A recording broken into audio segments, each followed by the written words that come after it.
I see pretty girls.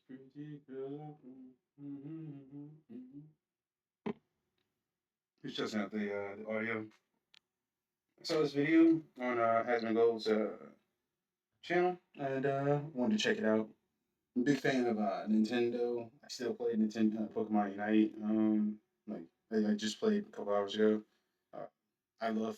I'm obsessed. It's not even love. I'm obsessed with Pokemon, and after watching this video, listening to Asmongold, it kind of changed my perspective and my love for branding, or like the brand names themselves.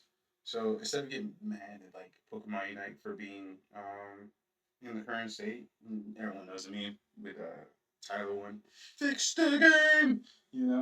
Everyone knows that meme. Instead, I'm just gonna accept that it's in a terrible state and I'm just gonna move on. There's other games. There's League of Legends. There's Wild Rift on the mobile. Things like Honor and Valor or something like that. It's also on the mobile, so I'll fuck with them. I'll fucking check those out and stuff, and kind of play those and shit. Um, yeah. All right. Let's begin. Was excited. I really, really wanted to be excited. Like many 90s babies, I grew up on Nintendo. They were my very first gaming love. And not just the games, but the feeling of them. The wonder, the warmth, the way they pulled you into a world and made it feel like home. Ocarina of Time was the one that really awoke something in me. That opening in Kokiri Forest with the Deku Tree, riding Epona across Hyrule Field, it all felt so massive. Like a real world was tucked inside a little cartridge. And then Majora's Mask came along, and my little self had never felt such anxiety. That eerie moon, the ticking clock, the emotional side quests that made you care so much in so little time. It was the very first game that made me feel something beyond just fun. It was sad, confusing, kind of strange at times, and very deep. It wasn't just Zelda. I was obsessed with Super Mario 64, running wild through Peach's castle, jumping into paintings, discovering every secret star. That game felt like true freedom. And then there were classics like Kirby's Dream Land, Yoshi's Story, Donkey Kong 64, Star Fox, Metroid Prime, all completely different and wonderful in their own way. And every one of them had a vibe, a I unfortunately didn't play a lot of those games. Most of my time I just spent playing Pokemon. Not really pausing. I watched Asmund Gold's video. I don't care to pause at the same times and reflect over the same things. I didn't play a lot of those games. Most of my time with Nintendo has just been Pokemon. Pokemon has been like just a part of my life for was it 2 decades, two and a half decades and stuff. It's just been all consuming. On every single day, I play Pokemon. I have Pokemon merch, gear, little plushies. I'm all consuming Pokemon, and now getting to the point where I'm just like cutting my ties with Pokemon. It's not good, no problem. I don't care. I'll wait till it gets good. Doesn't get good, no worries. Hey, I don't care. I'll play other games that are fun. I'll spend more time with family. Talk to friends and stuff. Go out with more social events and stuff like that. And stop being so locked inside and stuff all the time. Work out a bit more. And stuff like that. So I'm just kind of cutting the ties with Pokemon. I'm a bit. I'm a bit. I'm obsessed. Very obsessed. soul, that Nintendo spark that made it feel like you weren't just playing, you were being let in on something very special. And then my parents bought me I listened to the Lavender Town song, the song itself, every day for 2 years straight. The song, like the surf song, for anytime he was on the water, I would just play that on like YouTube or whatever, or any means that I could. I would have that just playing, over and over. And then I'd go. I spent over 10,000 hours on the Pokemon Sapphire just on the water. the original DS, and just like that, the whole thing was cracked wide open for me. That's how I found Animal Crossing Wild World, and I was hooked. I spent hours in that little village, Halo 2.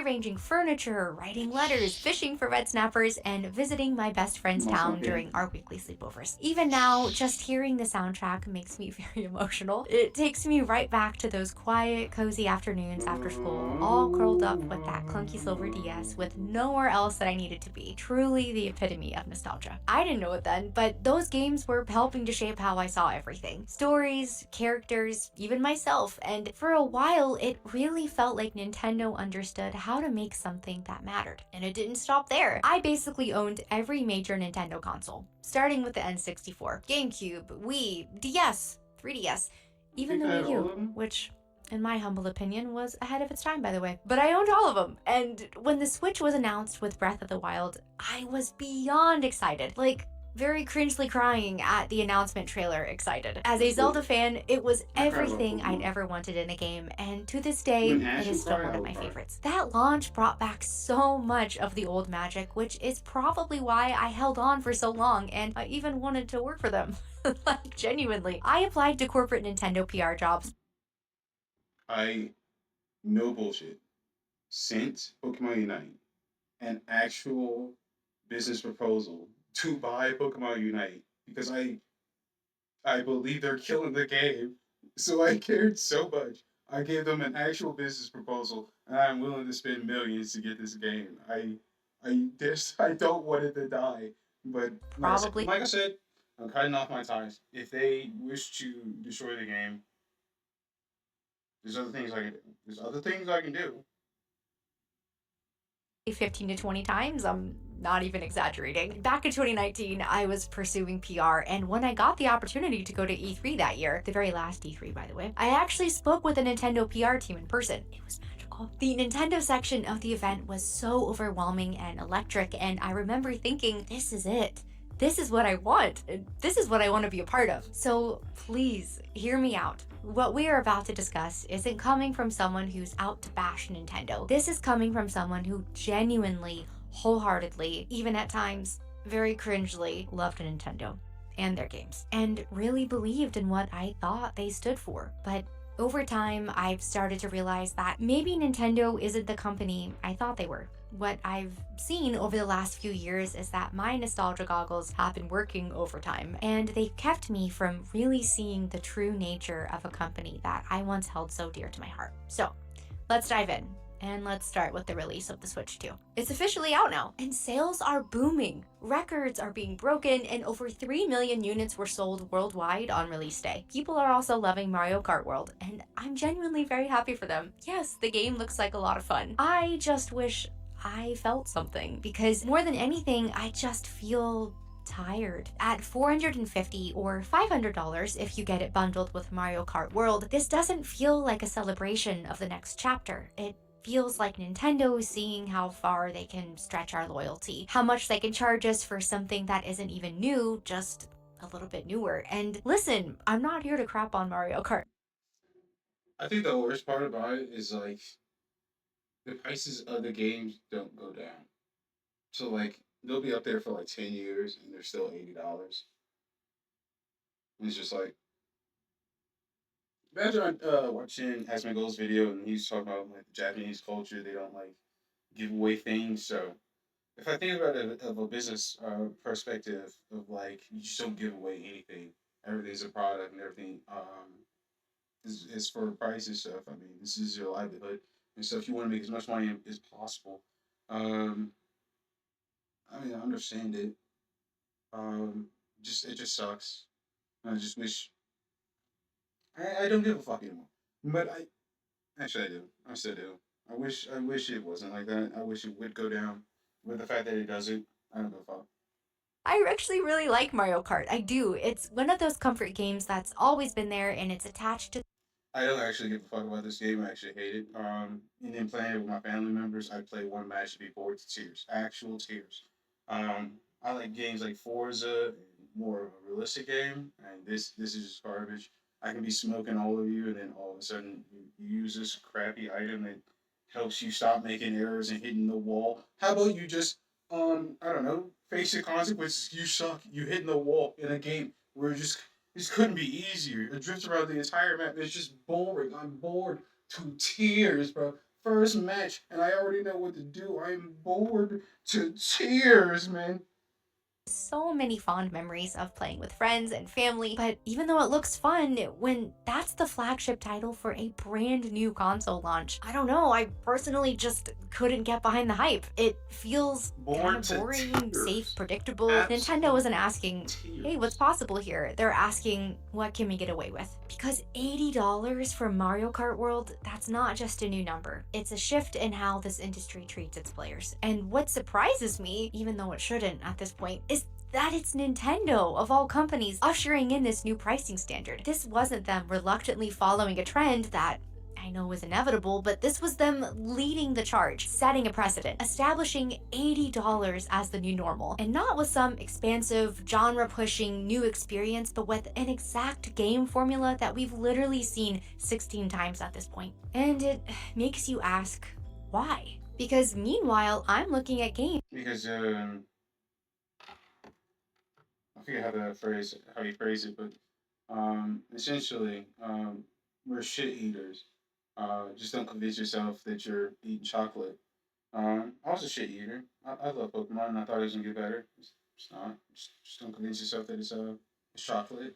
Games like Helldivers 2, Hi-Fi Rush, Lies of P, Remnant 2, Clair Obscur, Baldur's Gate 3, and so many more. Games that have real creative vision, some with massive campaigns, even some with fleshed out co-op systems, launching at or below $60. And many of these games are taking risks and really pushing boundaries, and somehow they're still finding a way to be more accessible. So when Nintendo drops a new console and leads with yet another Mario Kart at a higher price than ever before, it doesn't feel like they're honoring their legacy. It feels like they're monetizing it, like they're using it against us. Actually, kind of feels like a slap in the face that stings pretty badly. And yes, to be fair, the Switch 2 is a technical upgrade. 4K visuals, better battery, smoother performance, more storage, it's all technically better on paper. But it doesn't feel like a new era. It seems like a slightly fancier version of something that we already had. And for me personally, this realization of who Nintendo is not like a sudden moment of awakening. I've quietly been stepping back from them for a while now. And not because I stopped loving their games, but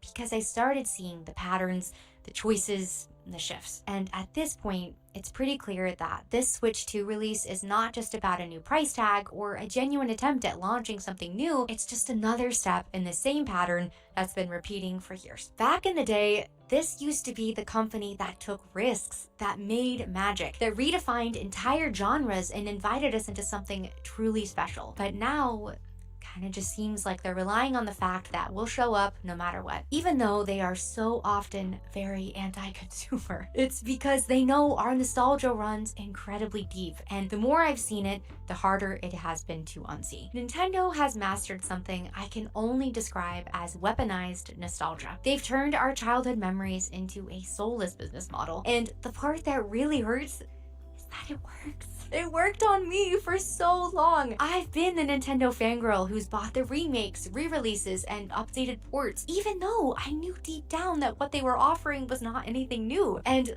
looking back on it, Contextualize. What I said prior was supposed to be said here. Is that we was so I'll give you an example. Because she was about to say like they kept making the same game. And we keep buying it. Pokemon made Diamond and Pearl, then it made Brilliant Diamond and Brilliant Pearl, whatever. It was significantly worse, and it was the same game, but I think more money or whatever. And I bought it still, both of them. I don't know, I guess it was because I didn't feel like I was buying a game, it felt like I was buying a memory. And Nintendo knows. But I think the difference was I wasn't expecting anything new. I knew with the name it was doing the same thing.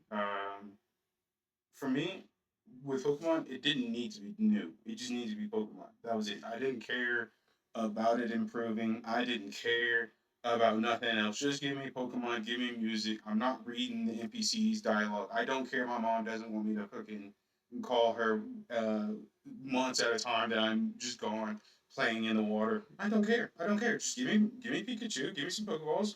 I don't care if I have potions or not. I just need antidotes so no one's poisoned to oblivion. And then I'm done. I don't care. I don't care. I'm good.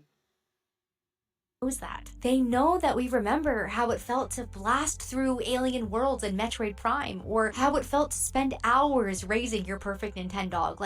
My favorite part about Pokemon is I'm gonna reference it with um, One Punch Man. Essentially, the old Pokemon games, not the anime, the old Pokemon games, like all of them actually, all of them were essentially one frame in. And then we finally got Pokemon Unite, where you could see Lucario actually move and wiggle around. So when it said your Pokemon dodged the move, it dodged the move. And the reason why I don't play competitive Pokemon games, my problem with that is, um, so like let's just say, for example, Snorlax uses Yawn, and you just stay in battle or whatnot, and then you go to sleep. My big issue starts here. Let's say you're using a ghastly, just for example, right? Just play along with the example. Um, you're trying to tell me a ghastly asleep can't feel an enormous Snorlax about to use Body Slam and wake up, and then my ghastly could be asleep for example 7 more turns to continue to get hit by Body Slam. It's like, or you can be frozen for like I think the top turns or the max limit of turns that somebody used to be able to be frozen was like 11 turns. Even if it was a fire type, like if you had Charizard, you could just be frozen. I thought that was interesting. And I was like, I'll never play competitive Pokemon. It was your actual And then Pokemon Unite came out, and I was like, I want to be the very best. childhood pet. They know we feel these titles in a way that goes beyond gameplay. And they have perfected the art of re-releasing titles, sometimes only mildly updated, at full price, locking legacy content behind paywalls and subscriptions, and offering nostalgia not as a gift, but as a heartless transaction. And just a quick side note that I don't mind. For me, looking inside my bubble, looking at all these streamers and gamers and stuff, I thought it'd just be now normal that all game consoles would be $1,000, all games would be $100 a pop, but they would just be amazing.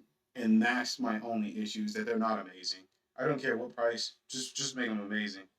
I found out while I was writing out this video. Do you want to talk about Heartless? Because I just found out that Nintendo actually replaced the voice actress for Princess Peach after 18 years. And they didn't even tell her. She found out with the rest of the world when the new Mario Kart game came out.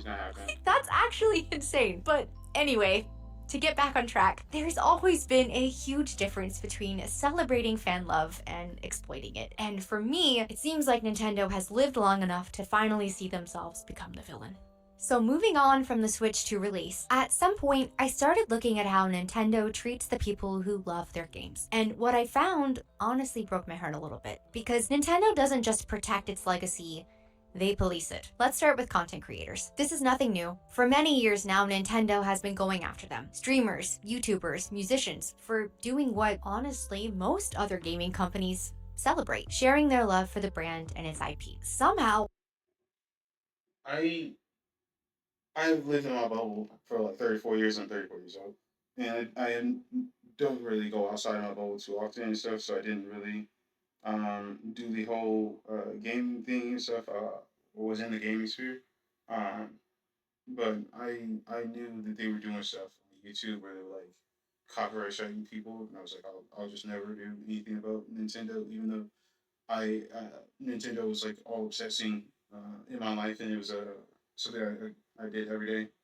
Um, and then also I found out Super Smash tournaments and stuff paid so little that like one kid or whatever made more than like 100 per one tournament for this one kid uh, made more than this one champion who had won 100 who had won 100 times in his championships for Super Smash. And I was like, I'll just never do anything for Nintendo. It's no big deal. I managed to kind of turn a blind eye to most of this until the Point Crow situation. He was a YouTuber who was making these really incredible Breath of the Wild mod videos. Fun, creative, and totally original. And then one day, Nintendo claimed and struck 27 videos. No warning, no conversation, just straight up attacked. And it wasn't just his Breath of the Wild mods, it was any content that featured them, including other creators who had collaborated with him. It all got wiped out like a purge. And it made me pause because these Modding weren't video games leaked sound and fun. they I don't weren't know exactly made how to to be do it. I'm about to malicious. do it in It the really future. was just fan content that was made out of love. And Nintendo really cracked down on it like it was a threat. And this was not an isolated case. One that has really stuck with me was Gilvasunner. And if you didn't know, Gilvasunner's channel used to be one of the only places online where you could find full Nintendo soundtracks. For years, Nintendo basically had these locked up very tight unless you were able to purchase a physical CD from Nintendo themselves. They weren't on Spotify, Apple Music, Nintendo's YouTube channel, no official platform to listen to any of it. And Gilva wasn't even trying to profit from this. There were no ads or monetization, just the original music uploaded for fans who wanted to relive the moments those songs came from. It was really a gift to the community. And then it was gone. Nintendo initially sent over 1,300 takedown notices, and after that, it was followed by another 2,200. The entire channel was essentially wiped out, and Gilva closed up shop. And I know this might sound a little bit dramatic, but that was kind of a big turning point for me when it came to how I viewed them. Just a little side note / confession, but as a former Disney adult who has learned the error of her ways, I feel pretty qualified to say this. Nintendo really is the Disney of gaming. They're wholesome on the surface, very full of magic and memories, but underneath, there's a very quiet, corporate, malicious control. And both companies know how to tug at your childhood heartstrings while handing out copyright strikes and ulterior motives on the side. At the time I was watching this unfold, the more I sat with what happened to Gilvasunner, the more it made me wonder, why is Nintendo's music so locked away to begin with? These soundtracks have some of the most iconic songs in gaming. They were emotional, timeless, and they were very deeply personal for so many of us. And like I said earlier, Animal Crossing Wild World was my comfort game. And yet, at the time, there was basically no way for me to go listen to it legally. It felt like Nintendo had locked away their history in a vault, and they just would not let anyone open it up. And from there, I started noticing so many other examples. Fan games getting shut down, community passion projects being wiped out, and listen, I get it, IP protection is legally within their right. But it all just felt like they were going out of their way to crack down on this, acting very aggressive, cold, and even heartless. Especially when you look around at many other companies, Sega, Capcom, Xbox, PlayStation, even some indie studios, and you see them amplifying creators, lifting them up, letting the fans be a part of the legacy. But Nintendo doesn't really do that. They continue to pull the plug again and again, and over time I started wondering if maybe I had just been giving them the benefit of the doubt simply because I grew up loving them. So at this point, after the Gilvasunner takedown, I had already You did, we all did. We're just what is it, puffing the copium and shit. It's just we've gotta. It's not even, we gotta let it go. We just accept it for what it is and the current state and position that it's at, and then just go. I mean, we wish it'd be better, but I feel as though it leaves open for opportunity. If you wish it would be better, you can take that upon yourself to uh, make something different and aspire for change in a different like go to PlayStation or something or and then create something around that. But uh, I feel as though there's opportunity. Like if somebody makes a shitty bike, essentially this is my thought process. Is if everyone's making bikes and then this one company, you grow mongoose and their bike is shitty, you then just make a bike yourself that kind of replicates what mongoose does for that market, and then just I feel like it's an opportunity. started to feel uneasy. The creator takedowns, the fan projects, the legacy content, it was all feeling a lot more controlling than caring. But the moment that truly stopped me in my tracks was when I heard the story of Gary Bowser. And I'll be honest with you, I didn't even know about any of this until I listened to an episode of Darknet Diaries, which, by the way, Jack does an incredible job explaining all of this. I'll link it in the description for you. Now, I obviously knew at this point Nintendo could be very protective of their IP, but this This was on a whole other level. Gary was a part of a group called the Team Executor, and what they did was build and sell mod chips, little pieces of hardware that you could install in your Nintendo consoles to run homebrew apps, custom firmware, and yes, pirated games. But people also use those mods for stuff that wasn't necessarily piracy. They used it to run backups of games they already owned, or just experiment with the system for their own personal use, things that were really never going to be available through Nintendo directly. Gary essentially became the fall guy for the entire organization, and Nintendo came down on him in a way that was very extreme. In 2020, Gary was arrested at gunpoint in the Dominican Republic and extradited to the US. By 2022, he'd been sentenced to 3 years in prison and ordered to pay 14.5 million in damages, 4.5 million in restitution, and then another 10 million from a civil suit. And after he got out early, he still owed all of it. And he started paying Nintendo back 25 to 30% of his monthly income, which at one point was just $25 a month from his prison library job. He'll basically be paying them for the rest of his life. When I heard that, my stomach dropped. I genuinely felt heartbroken for him. Yes. That's sad. That's sad. I mean, you want to make an example, right? You want to protect your company. Um, but I think this is a bit much, and I think this is a bit far. And then, even at the expense of like protecting your company, is this really protecting your company, or is this helping? Who is this helping? And then, it's like that egregious amount of money he has to pay. It's like, why? Why? For what? What purpose? For why? Who is this help? Why? I mean, you definitely make an example. No one else wants to do it, but you also irritate the people that believe in your company. Uh, it's just so egregious that it's like at one point you're like scaring the people who love your product, and then you're scaring away other people as well. So I just feel like it's not a good look. What he and the rest of the team were doing was illegal, and they did 10 grand, 10 grand, yo, 10 grand, and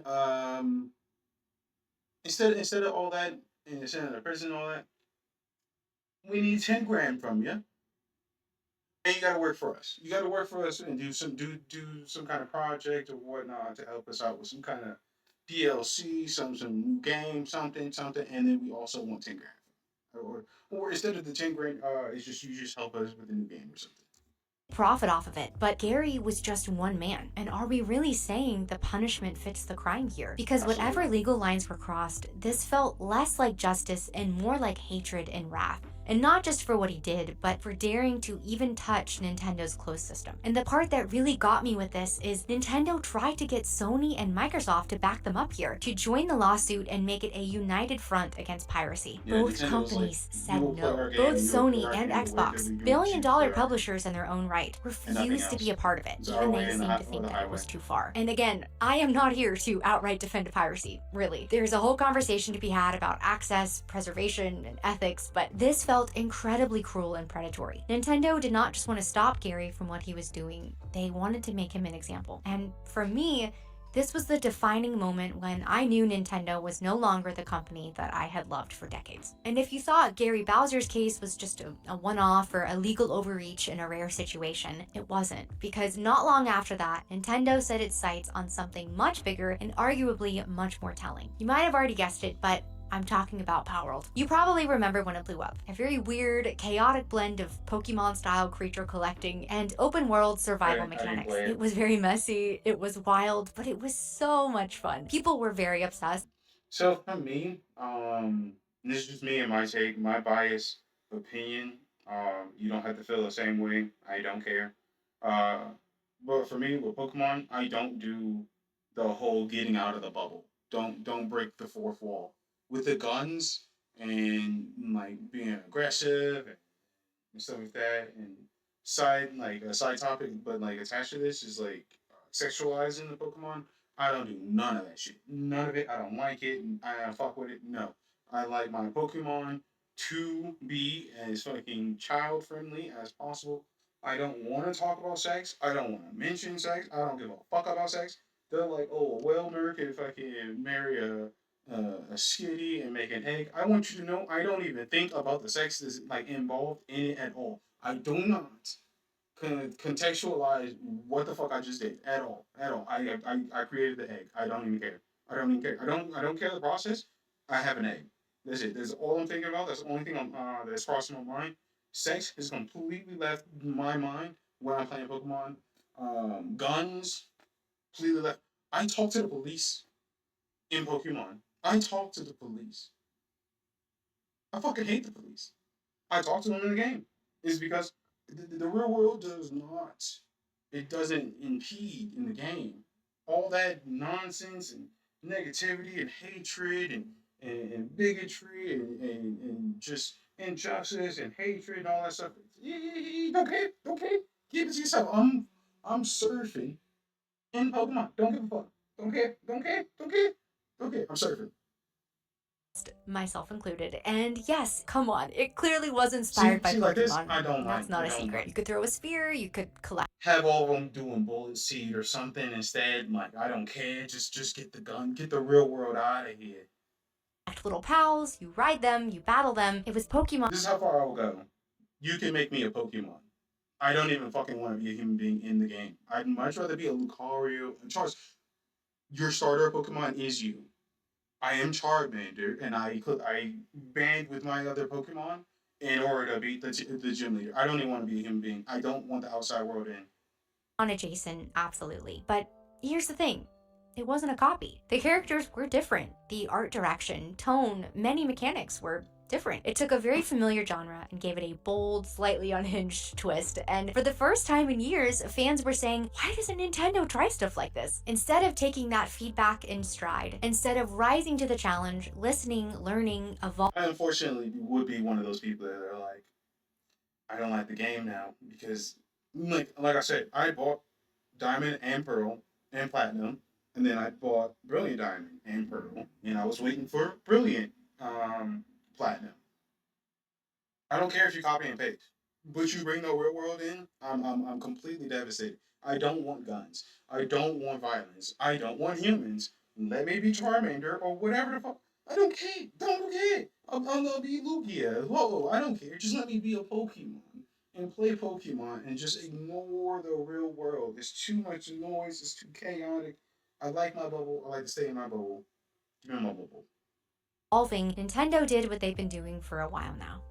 They sued. Together with the Pokemon Company, they filed a patent infringement lawsuit against the Pal World dev team. Not over character design, surprisingly, not even over branding, but over mechanics. Things like throwing a Pal Spear to catch creatures, using them in combat, riding them across the world. And because of all of this, the Pal World team had to actually go in and change all of those features. They stripped out mechanics that players loved, not because they were unethical, but because they simply couldn't defend themselves against a legal juggernaut. And just like with the Gary Bowser case, Nintendo tried to bring other companies into the fight. Sony and Microsoft were purportedly approached to back them again here, and again, they declined. They did not want to be a part of it. And all of this says a lot, because this could have been a big moment for Nintendo. A wake-up call, an opportunity for them to ask, what is it that people are responding to? Why are they so excited about this? What can we learn from this? But instead of innovation, they chose litigation. And to me, it was not a stand for creativity or IP protection. The Pokemon formula has been around for literally 30 years. We all know what it is and where it comes from. And Power World was not going to change that. No.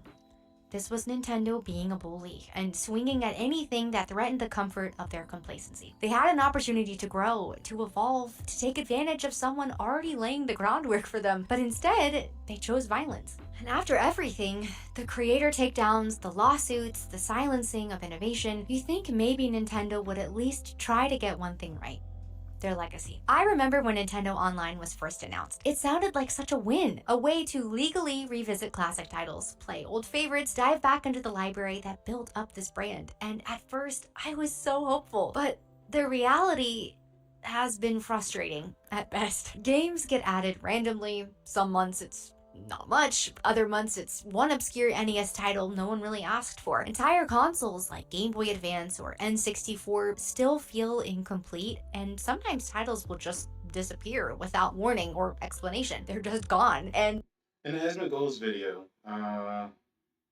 he said that he had a few games and he would play them or whatnot, she's having like memorabilia about playing these games. She bought the little package or whatnot.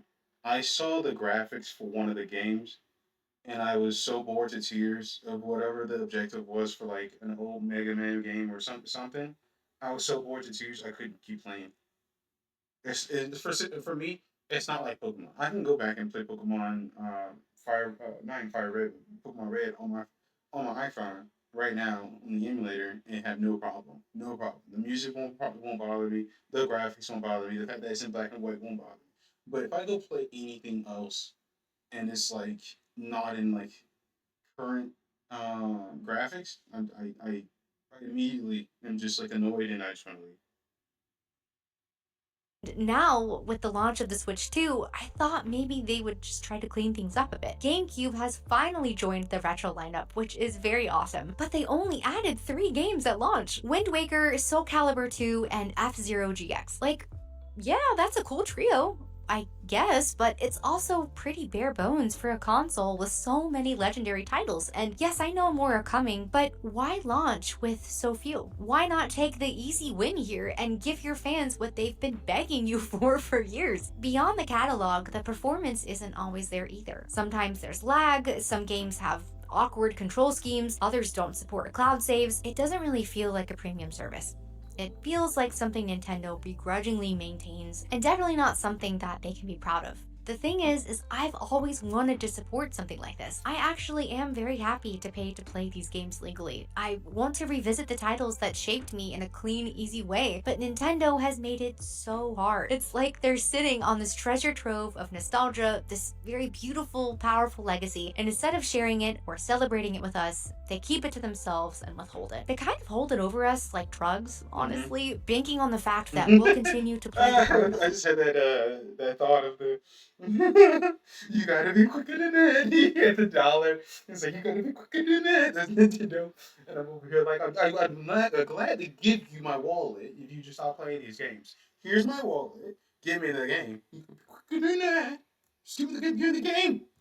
Willing addicts who will be so happy for even the tiniest drop. It really is heartbreaking, but at this point, I'm not even really mad about it. I'm just tired and maybe still a little bit sad. Now, again, to be clear, this video is not meant to shame anybody. If you bought the Switch 2 or you're a part of Nintendo Online and you're loving it, I think that's great. Truly, I am not here to steal joy away from anyone. This video I bought Nintendo Switch 2, and like I said, I was playing Pokemon Unite. They had crashes on the Nintendo, and now I just play on my iPhone. I just accept it. really is just to talk about how I can't ignore how much my own relationship with Nintendo has changed over the years. And I don't love them anymore. Not the company, not like I used to. And that's difficult to say out loud because I grew. I still listen to Pokemon Lavender Town. Not for as long throughout the day, only because I'm studying more music and doing more things. But if I was doing nothing still, I'd probably listen to it all day for the entire year. The same thing with Pokemon, just surfing on the water. I still love Pokemon. I'll never stop loving Pokemon. Nintendo as a brand, I just don't give a shit. I only care about Pokemon. I'm obsessed. Grew up on these games. I spent summers chasing stars in Mario 64, winters decorating my Animal Crossing home, racing my siblings in Mario Kart, riding Epona across Hyrule Field like it was the most magical thing in the world. And for me, these were not just games. They were a part of my childhood. And that's why all of this hurts so much, because the company that once led with a full heart and love for gaming feels like it's running on autopilot, giving us the absolute bare minimum. Comfortable, safe, lazy, greedy. We're getting less and paying more. And look, the industry as a whole is a bit of a mess right now, but it's still fair for us to ask for better, to feel valued as customers, to want these companies to care. And for a long time, I really believed that Nintendo did, that they were different, that they stood for something. But now it's hard to see how that could still be true. I always joke that my relationship with Nintendo is super toxic because even after all of this, even I feel like it's not. I mean, I feel like it's about 50-50. I feel like this is just how I feel. They're a company, and I feel like a lot of games and stuff fail. So they don't. So they just keep reproducing what has succeeded, like a business would, in order to make as much money as possible to pay everyone. Um, and I believe that it'll get better. Uh, it's just I feel like it's bad in comparison. If you had nothing to compare it to, I feel like it's just making business decisions. But since we also have PlayStation, Xbox, PC with Steam and stuff, it's just like, and then Steam Deck as well. It's just like it just seems a bit egregious um, to be doing this with your models and branding and stuff without giving anything else in return. And I think that's really what we're all a bit upset about is that it's just it's going from 50-50 to more of a business than a company taking risks and listening to its people and doing what we just beg you to do. Like we're already, like I said, I'm glad to give you my home. Just please stop with this nonsense. After how I've seen how they treat their consumers and fans, part of me still hopes that they'll change. Because they could. It really would be so easy. If they wanted to, they could be the company that supports creators instead of silencing them, shares their legacy instead They're of not going locking it to. away, prioritizes joy over They've already proved control, that and that's not the evolves route that instead they of want to take. punishing innovation. I They want to really punish. would love nothing more than to fall back in love with them. They But enjoy right now, punishing it and just suing. seems like It Nintendo is seems a going bit to more keep like a being power trip Nintendo. than Just them very actually stuck and wanting to too punish happy people. to stay that way. The love that I once had for them was so real and the magic really mattered. But the company behind that magic, it feels further away than ever. If you made it to the end of this video, seriously, thank you so much. And I would love to hear your story. What made you fall in love with Nintendo? Are you still in love with them? Or have you also had a bit of a breakup with them like me? Let me know in the comments. And thank you so much for watching. I'll see you in the next one.